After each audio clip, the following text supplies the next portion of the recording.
Hello, this is me. I'm filming this at the end of the video, but I'm saying it to you now. Grab your water, take your phone into the kitchen, fill up your water bottle, hydro flask, whatever you got. Every time that I say a new movie, you drink some water. By the end of this video, you're gonna be like so hydrated, you're probably gonna have to pee. Speaking of, I have to go to the bathroom right now. Enjoy the video. That was an overshare, I apologize.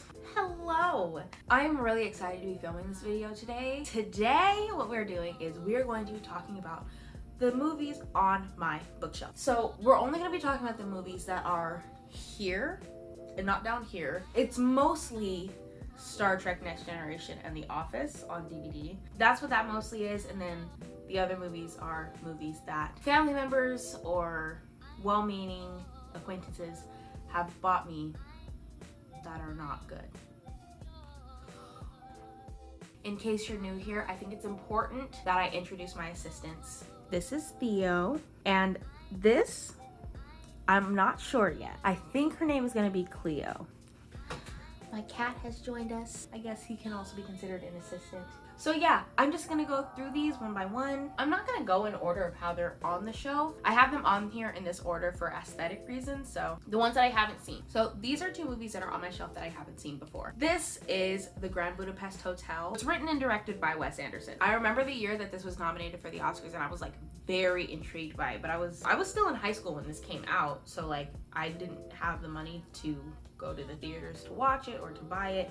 And I probably would have had to go out of town to the like independent theater to even see this when it did come out. I have always wanted to see this movie. My boyfriend bought it for me. I feel like his style can still keep that distinctness where you watch it and you automatically know it's a Wes Anderson film, but it has the leeway to be darker, very serious, and then it also has the leeway to be very comedic and bright. You have like the Royal Tenenbaums, and then you have the Fantastic Mr. Fox, which are two of his favorite films that I've seen. The second one that's on my shelf that I haven't seen is Honky.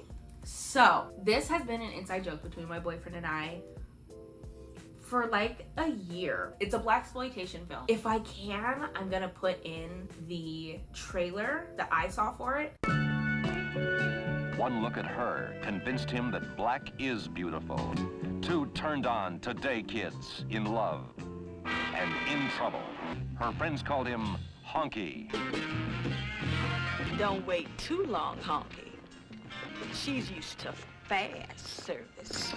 If you want to talk about like problematic tropes of like the white partner is like pure and the black partner is gonna corrupt them and all that stuff, just on the back it says, the gorgeous Brenda Sykes plays Sheila, a hip pot-smoking black teenager who wants to rebel against her cop-out middle-class parents. Her quiet, casual sexuality keeps eyes glued to the screen because you don't want to miss a second of what this enchanting ingenue does next. John Nielsen is Wayne, her square, white boyfriend who wants to prove to Sheila how down he is. He has his own hang-ups about race, but is drawn to Sheila, to the point where she convinces him to flip a kilo of prime Vietnamese grass. Blonde and chiseled, his innocent, blue-eyed demeanor is the perfect foil to Sheila's fiery willfulness. After a glowing synopsis like that, how can you not drop $50 on this movie? God. So the tagline is Honky, a love story of hate. And then at the top, we've got this beautiful excerpt of blaxploitation grindhouse drama. Black is beautiful, baby, especially when it's a naked female. Based off of this little picture on the bottom, it looks like there might be some sexual assault, possibly. I might not even like this movie. I'm excited for quarantine to be over so I can actually watch it with my boyfriend. He got this for me for my birthday and like dropped it off and brought me flowers and stuff like that. So that was really nice. So I'm excited for quarantine to be over so that we can actually watch it together, which we've wanted to do for over a year. So now we're gonna move to one that I don't own. My boyfriend watches all of my videos, so I know he's gonna see this and he's probably gonna ask for his movie back, which is okay, I guess. But the next movie is All the President's Men, directed by Alan J. Pakula and written by William Goldman. It stars Dustin Hoffman, this guy, whom my boyfriend and I are very much obsessed with. I did see that he has some sexual assault allegations against him. I haven't looked fully into that, but I did hear about that. Robert Redford, I'm pretty sure is this guy. I haven't seen him in anything else. He was really good in this movie. I like this movie mostly because of Dustin Hoffman. I do think it's a good movie. I was very dissatisfied with the ending. It ended in a place that didn't make sense to me, but I do recommend it. I think it's a good watch, especially if you're into like reporter type things and like scandal type things. At certain points in times, it almost feels like X-Files to me, where it's like things are very secretive and very serious and like lives are on the line and it's like crazy. So yeah, on to the next one. So now let's jump into the movies that my boyfriend has bought me. So let's start off with Beyond the Valley of the Dolls. What? This was written by Roger Ebert. Roger Ebert is like an extremely well-known and respected film critic. And I know that I knew that at some point, but I forgot. And I'm feeling that shock all over again. Interesting guy is all I gotta say. This movie feels like experiencing the 60s. It came out in 1970, so like right after the 60s. It's very chaotic. It's very sexy. There's a lot of like everything. I want to rewatch it because I just feel like this movie had me in a daze where it was like everything all at once. This movie, I want to make films that are this much fun to watch. Literally, look at this cover. Don't you want to be a part of this? It's another Criterion collection. The only other one that I showed you that was Criterion was the Grand Budapest Hotel. If you're the kind of person that likes movies that are like really sexy and high energy, this is the movie for you. Especially if you're someone that's like obsessed with the 60s. If you like the musical hair, if you like the 60s, if you like hippie stuff, this is the movie. Just watch a trailer for it. The chaotic energy of the trailer, like it retains that. It's just so much fun. So there's that one. Next is The Royal Tenenbaums, which is about a dysfunctional family, written by Wes Anderson and Owen Wilson and directed by Wes Anderson. This was a lot of fun. It was messy. Yeah, this film was pretty chaotic too, but like I love this guy. He's got his 2 kids that wear the same thing as him all the time. It's hysterical. Wes Anderson for sure has his own aesthetic. Like some of his movies, I felt like I was watching a film that was based on an aesthetic. Like this movie is the aesthetic. The characters are very vibrant and I feel like they're all very fleshed out. Oh my gosh, fucking Owen Wilson's character. There's so much. This movie is so messy, but we kind of like messy. Do we not? This movie made me want to dress up as her like every day. There's just so much good to say about it. You know, I think there's some bad things to say about it. I just don't have any. I really enjoyed this. I think this movie is one of those movies where it has a really good balance between it was fun to watch and it was a fun experience and it has a really good story. Like this and his animated movies are like peak Wes Anderson. I think that's really where Wes Anderson shines. But again, that's just my opinion. This is a mild spoiler, but if you don't like things to be mildly incesty, I know that's a very weird thing to say. I don't think most people are looking for incest in their media. You're gonna get it with this one. It depends on how you think of incest. I know talking about incest technicalities is never a good sign, but as I said, this movie's messy. So if you just want to watch something messy, give this movie a gander.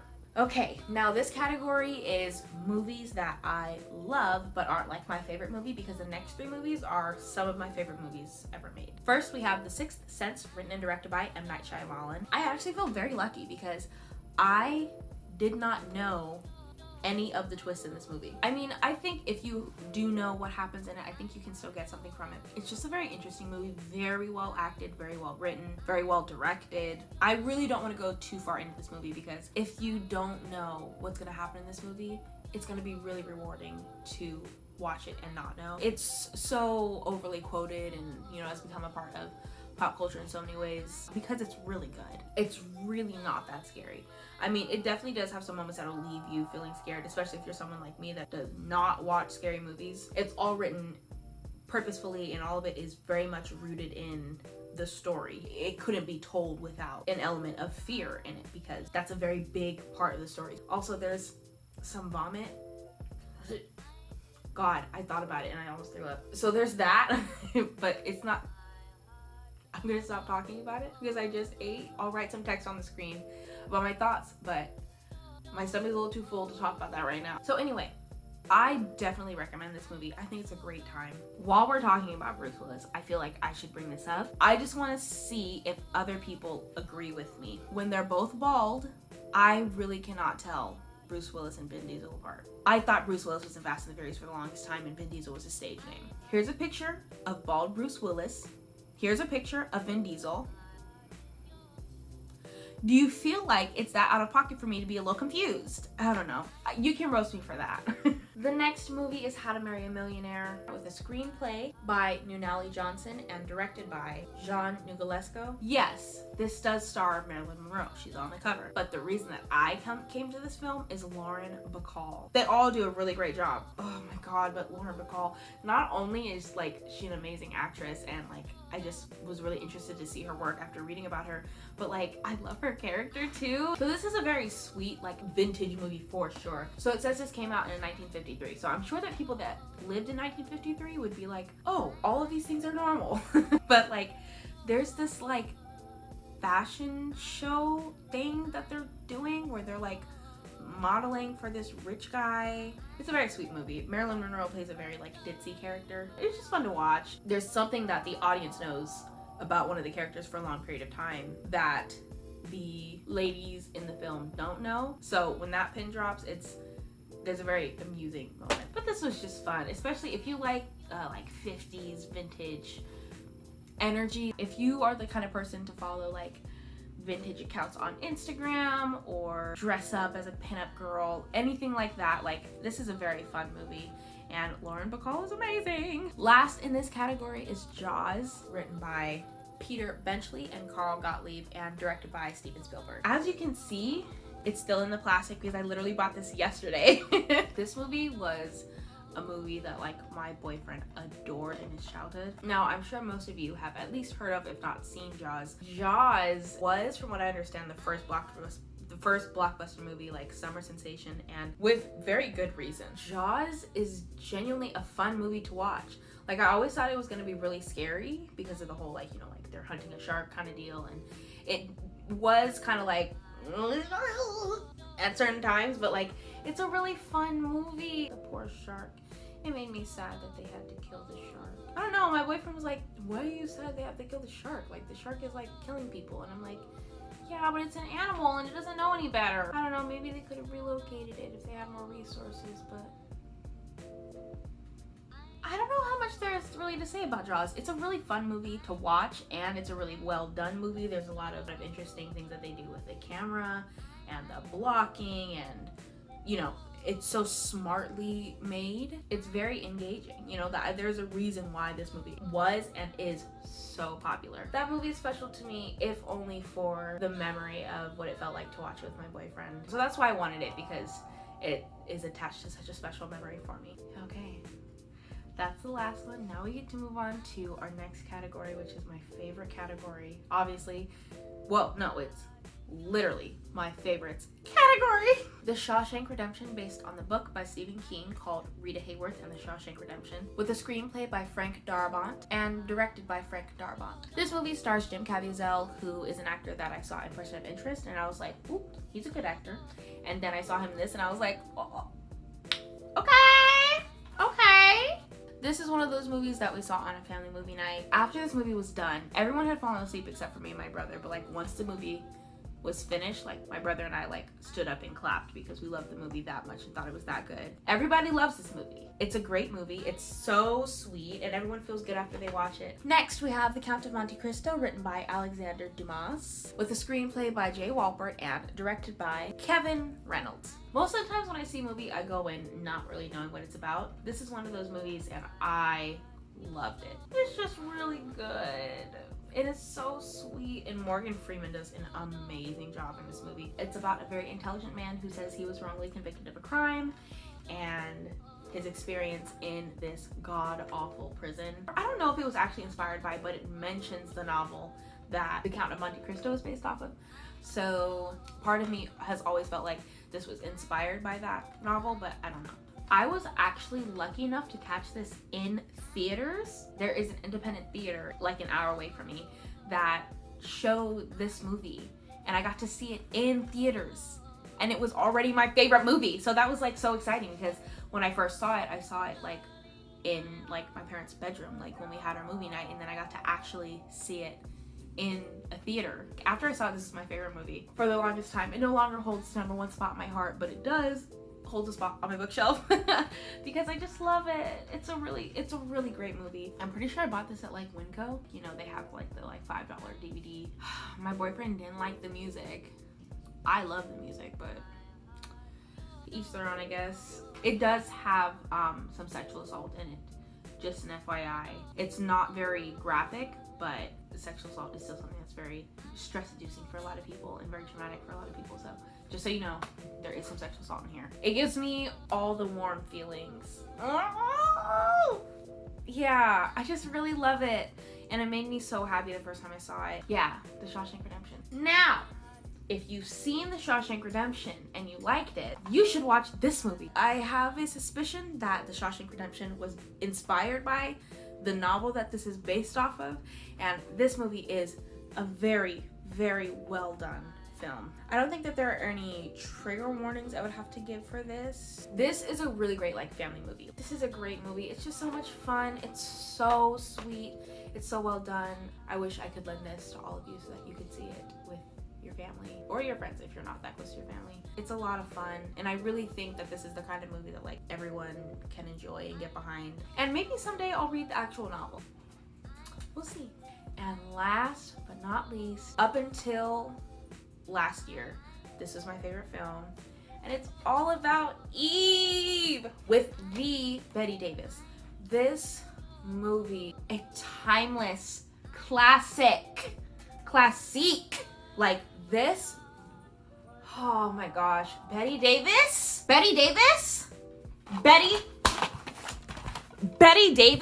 incredible. Everyone in this movie does an incredible job. Apparently, what I found out is Bette Davis and Celeste Holmes had beef while they were filming this movie, and they played best friends. This movie is in black and white, you know, just in case that is something that you don't like, which you should really get over that, because there's so many amazing films that you're missing out on. If you like Who's Afraid of Virginia Woolf, watch this movie too. I can't even express to you how incredible this movie is.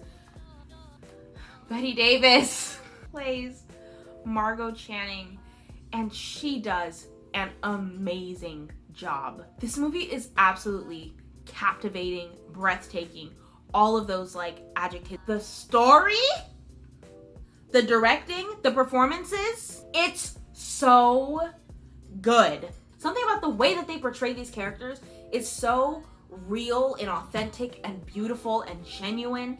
And even though Bette Davis is like messy, she's messy and she knows it and she likes the mess. Ugh, I don't have a criticism for this movie. This movie is that bitch. That's all I have. I just love this movie so much. It's just really good. I mean, the acting, the performances, and the writing and the direction, and like the choices in what they choose to show you and how they cut the film. I have literal goosebumps just thinking about this movie. It is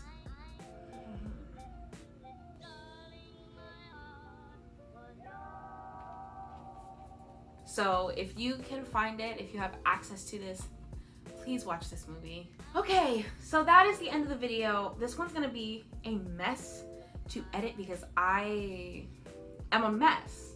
Whatever though. Yeah, I just wanted to come on here and say, like, I was not playing when I said that. And I feel a little angry at how much I'm joking about that, because it took me 2 weeks to edit this video. So yeah, she was laughing all cute. Look where I am now. Girl, my hair done expired. Since that video, I done took my twist out and expired the hair. That's why I got the bonnet on. So yeah, it was a mess to edit. I hope that you enjoyed this video. I hope you enjoyed talking with me, just hanging out, Let me know how many of these movies you've seen. Let me know like what movies intrigue you, what interests you, what you feel like you were the target audience for. But that's it for this video. I hope you enjoyed it. Oh, I actually have a special... You got your butt hold to the camera. Buddy, we're just gonna... So for my next bullet journal spread, I want to do the My Followers Decide my bullet journal spread. The day that I will be on my socials putting out the polls for you to vote on will be Saturday, August 29th, starting at 6 o'clock p.m. Pacific Standard Time. So translate that into whatever time zone you're in, but 6 o'clock on Saturday, August 29th, I will be putting up the polls. It's probably gonna go on for a few hours or so. Just check in, vote on the little polls. I don't have anyone that's like genuinely following my videos or anything like that. So like, that's why I'm trying to ask you guys to come and vote during that time. So I'm gonna be doing it on my Instagram at that time, which is Chewy Bujo, which you see at the end of every video. And I'm also going to be doing it on my Twitter, which is at @a_little_Chewy. So at a little Chewy with the underscores in between. Just come vote and come hang out with me, and feel free to ask questions and stuff like that. Thank you so much for coming. I'm sorry about the gap in posts. I was having some severe technical difficulties that were infuriating, but you live and you learn, and hopefully that won't happen again. I'm sorry that the lighting is a mess and stuff like that, but I hope that you enjoy this video. Wash your hands, wear a mask, and have a great day. I'll see you next time. Goodbye.